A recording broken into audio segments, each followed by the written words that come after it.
Yes, sir. What do we want? Fees low. When do we want it? Now. What do we want? Fees low. When do we want it? Now. I hear my neighbor crying, I can't breathe. Now I'm in the struggle and I can't breathe. Calling out the violence of the racist police. We ain't gonna stop until people are free.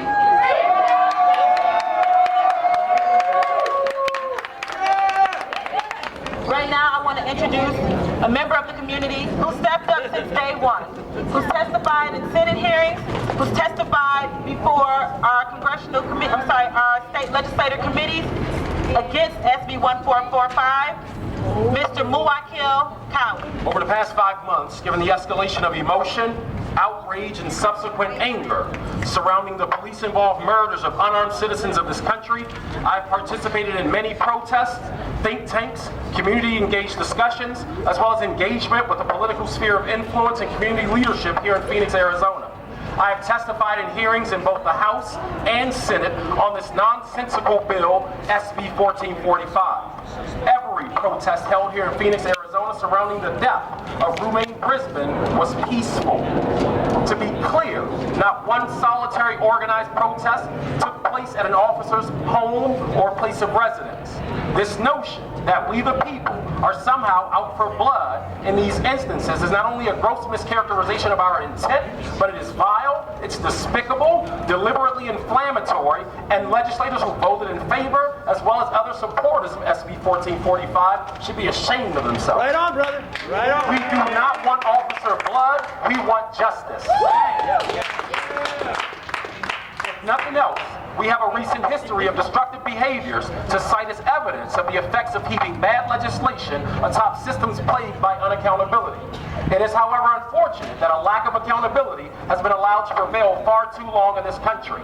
As it pertains to law enforcement, over the years here in Arizona, there have been hundreds of documented instances of police-involved killings of citizens without a solitary indictment.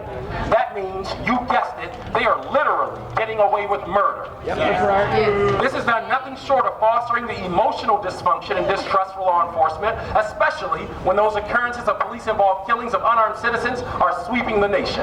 All in all, the law enforcement community has dropped the ball, sitting by idle as their training programs have diminished. A poorly trained worker in any profession is dangerous. If the officers lack proper training necessary to potentially save their own lives, as well as those in the community who they've sworn in to protect, how then can we expect them to perform their jobs effectively? What are we doing, America? There need to be systems of accountability in place. Likewise, how can you expect us to trust law enforcement and this flawed judicial system when the messages communicated repeatedly through inaction or lack of prosecution essentially crowns law enforcement untouchable and or innocent regardless of investigation?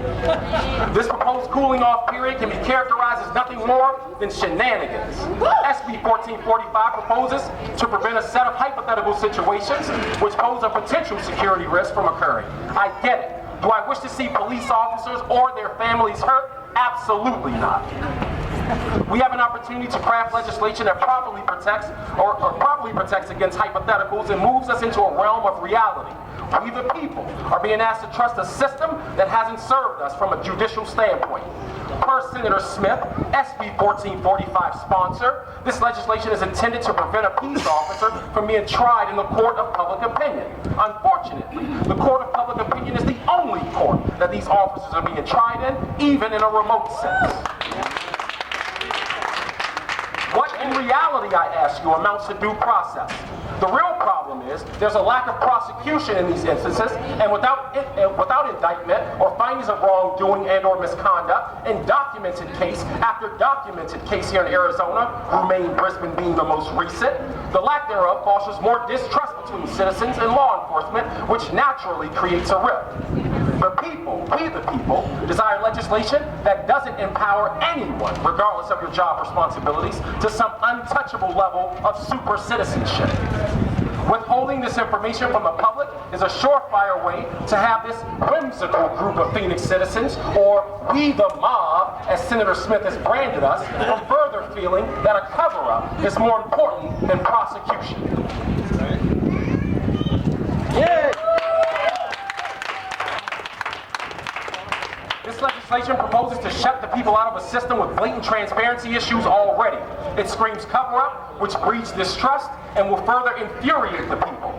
Unfortunately, this kind of legislation deliberately passed into law is deliberately passed with malicious intent. Allow me to explain. Using the most recent protests in Phoenix, Arizona as an example, we marched every day to put pressure on the police, on then Police Chief Garcia, to release the name of the officer who shot and killed Rumain Brisbane. And eventually, our efforts were successful. For the record, the officer having been identified did not lead to him being killed, nor was this the reason for pursuit by the people. Upon having the name released, we were able to identify Officer Mark Ryan by name in pursuit of requests and demands for prosecution. If God forbid this kind of incident happens again, except this time that suppression law is in place, it eliminates the need for the people to mobilize in the streets and protest, right? I mean, why else would we need to protest and have the name released when the law clearly grants a 60-day period of asylum?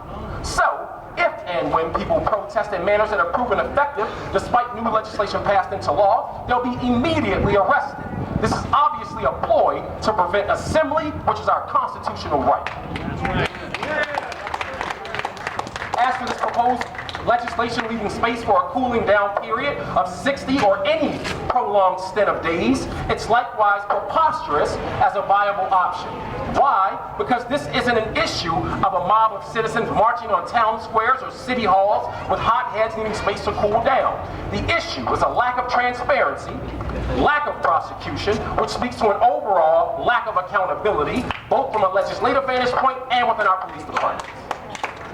Imposing a forced cool-down period doesn't keep an officer safe and instead hides them from the public, further lending to the appearance of foul play. SB 1445 and legislation such as this is unacceptable.